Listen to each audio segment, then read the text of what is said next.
আমি যিমানখিনি সিট দিছিলোঁ তাতকৈ বহু মানুহ বেছি হৈছে। এইটো বৰ্তমান বিজেপি চৰকাৰ আৰু আজমল ডাঙৰীয়াৰ যিটো নেক্সাছ, যিটো তেওঁলোকৰ মিলন, বিশেষকৈ ডক্টৰ হিমন্ত বিশ্ব শৰ্মা আৰু বদৰুদ্দিন আজমল ডাঙৰীয়াৰ যিটো যুটি, সেই যুটিক প্ৰত্যাখ্যান কৰাৰ কাৰণে যোৱাকালি আমি চিপাঝাৰলৈ গ'লোঁ। তাতো চিপাঝাৰত মানুহ ওলাই আহিছে, এটা গোপ মৰা এটা ভয় ভাৱ সাধাৰণ মানুহৰ মাজত আহিছে। আজি ইয়াতো দেখিছোঁ শিলদৌল ভাগি মানুহ আহিছে। ডিব্ৰুগড়ত গৈছোঁ, ডিব্ৰুগড়তো একেই কথা। ইয়াৰ প্ৰধান কাৰণ হ'ল যে যিখিনি কথা বিজেপিয়ে কৈছিল সেই কথাখিনি তেওঁলোকে কাৰ্যত পৰিণত কৰিব নোৱাৰিলে।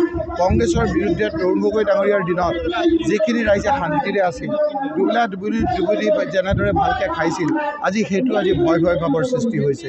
আজি গেছৰ দাম তেওঁলোকে 400 টকা থাকোঁতে তেওঁলোকে আধা দিম বুলি কৈছিল, সেয়া আজি 1200 টকা হ'ল। আজি লাইটৰ বিল যি মানুহৰ 200 টকা আছিল, আজি 1000 টকা হ'ল। আজি মানুহে ঘোপ মৰা এটা ভয় ভাৱত মানুহ থাকিবলগীয়া হৈছে। তাৰ পৰা পৰিত্ৰাণৰ কাৰণেই আজি আমাৰ শিলদৌল ভাঙি ইয়ালৈ আহিছে। ৰাইজে বুজি পাইছে যে যদি বদৰুদ্দিন আজমল ডাঙৰীয়াক হৰুৱা নাযায়, তেতিয়াহ'লে বিজেপিক হৰুৱাব পৰা নাযাব। ডক্টৰ হিমন্ত বিশ্ব শৰ্মাৰ প্ৰতি যি অনাস্থা আহিছে, সেই অনাস্থাৰ কাৰণেই তেওঁৰ বন্ধু, ৰাজনৈতিক বন্ধু, এইটো মোৰ কথা নহয়, বধু বাই বুলি মুখ্যমন্ত্ৰী ডাঙৰীয়াই যি কথা কৈছে, ৰাজনৈতিক তেওঁৰ বন্ধু বধু ভাইক পৰাস্ত কৰাৰ কাৰণেই আজি শিলদৌল ভাঙি আজি ইয়ালৈ আহিছে। তাৰ কাৰণে আজি আপোনালোকে দেখিছে ডেকা শক্তিয়ে আজি মটৰচাইকেল লৈ আহিছে, মহিলাসকল আহিছে, যুৱকসকল আহিছে। ৰাগী ঘোপ মৰা অন্ধকাৰৰ ভয় ভাৱৰ পৰা পৰিত্ৰাণ পাবৰ কাৰণেই আজি চৌদিশে অসমত কংগ্ৰেছৰ ফালে বতাহ বলিছে। এই কিমানটা চিট পাবতো আমাৰ এজনেই জ্যোতিষী আছে ইয়াত। এবাৰ কয় তেওঁ 14টাই পাম, এবাৰ কয় 13টাই পাম, এবাৰ কয় 12টা, এবাৰ 12টা পাম, এতিয়া আকৌ কৈছে 11.5টা পাম। 11.5টা চিট থাকে নেকি কওকচোন?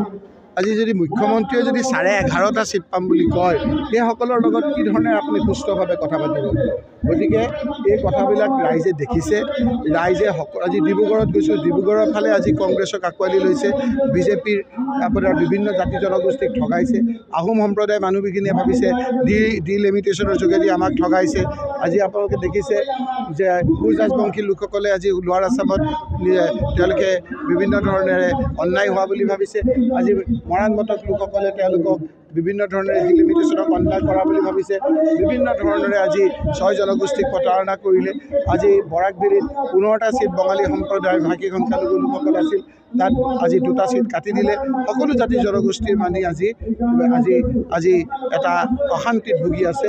তাৰ বাবেই তেওঁলোকে দেখিছে মুখ্যমন্ত্ৰী ডাঙৰীয়াৰ প্ৰতি অনাস্থা আনিছে। এতিয়া সেইকাৰণে তেওঁ একমাত্ৰ ভাষা ভৰসাৰ থল আজি হিমন্ত বিশ্ব শৰ্মাৰ বদৰুদ্দিন আজমল ডাঙৰীয়া আহিছে। আৰু সেইকাৰণে ৰাইজে বুজি পাইছে, ৰাইজে বদৰুদ্দিন আজমল ডাঙৰীয়াক প্ৰত্যাখ্যান কৰি শান্তিৰে থকাৰ আশাত বদৰুদ্দিন আজমল আৰু হিমন্ত বিশ্ব শৰ্মাৰ যুটিক পৰাস্ত কৰিবৰ কাৰণে আজি এনেধৰণে ৰাইজে শিলদৌল ভাঙি ৰাইজ আহিছে।